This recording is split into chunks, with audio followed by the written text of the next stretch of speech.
তাআলাকে ডাকলেন, তার ছেলেকেও ডাকলেন, সবাই বসে রইল।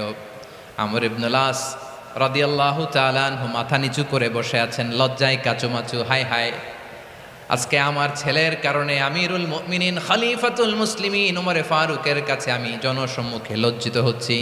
সাইয়েদনা ওমরে ফারুক বললেন, এই নাও লাঠি, গভর্নরের ছেলে তোমার মাথার মধ্যে যতগুলো বাড়ি মেরেছে, আজকে জনসম্মুখে তুমি অতগুলা বাড়ি মারো।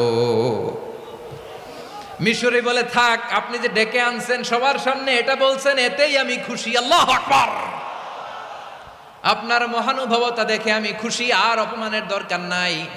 ওমরে ফারুক বলে, না, খবরদার, এই কথা মিশরি তুমি বলো না, মারো, যতগুলা বাড়ি মেরেছে মারো।